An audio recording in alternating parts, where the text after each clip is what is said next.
little volunteers.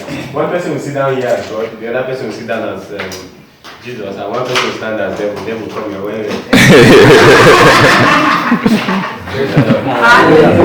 The Bible says to us that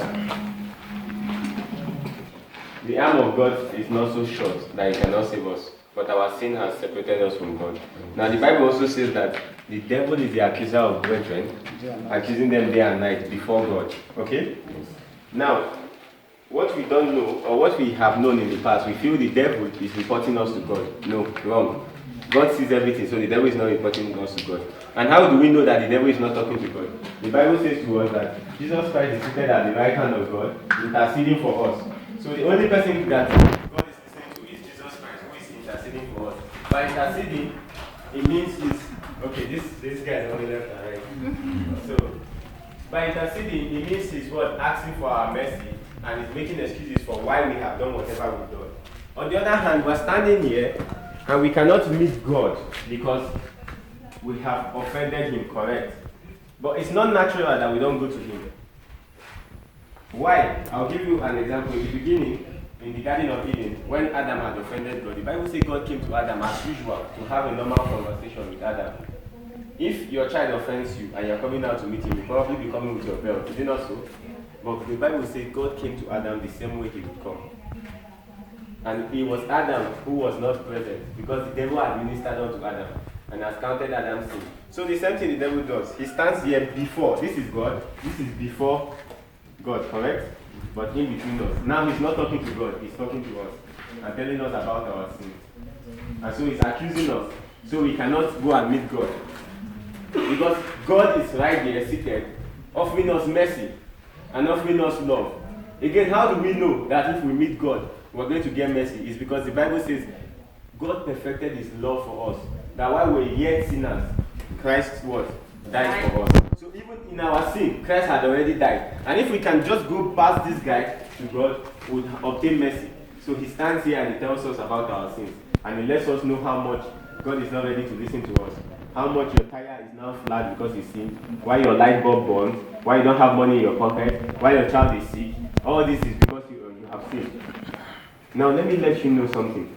The Bible says the wages of sin is death, but the gift of God is eternal life through Jesus Christ. We all know what a gift is. A gift is not what you work for.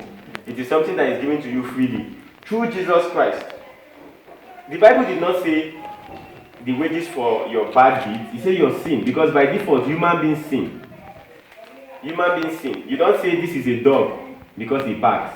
Barking does not make a dog dog. But barking is a characteristic of a dog. So you do not say you are a sinner because you sin. No. You sin because you are a sinner. So by default we are all condemned. But there is a gift of God which is eternal life. Okay? So by default, this guy is obstructing us. But God's love is there for us regardless of who we are, our nature. And so when it's time to get past this guy, the Bible says what? We overcame the devil with the word, the words of our testimony, and with the blood of the Lamb. Any order you put it, if you put the blood of the Lamb first, it means that because Jesus Christ died, we have access to God. And so we tell the devil, get away from me. I have to go and meet my Savior. And this is the confession, the words of our testimony. Praise the Lord. If you put the testimony before the blood, you will say, I believe in the blood of Jesus Christ. And so I have access. Praise the Lord.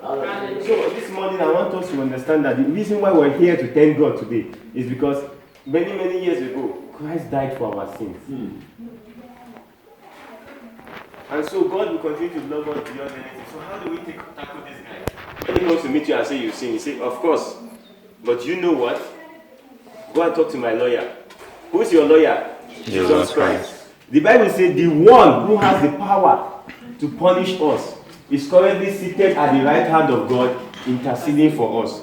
The one who should be arguing with us, the one who should condemn us for all we have done, is actually seated in the right hand of God. And that's why we can go to say that we are now convinced that neither death nor life, depth, height, whatever it is, can separate us from the love of God. It's not us stopping to love God. It is actually God stopping to love us. So nothing at all can stop God from loving us.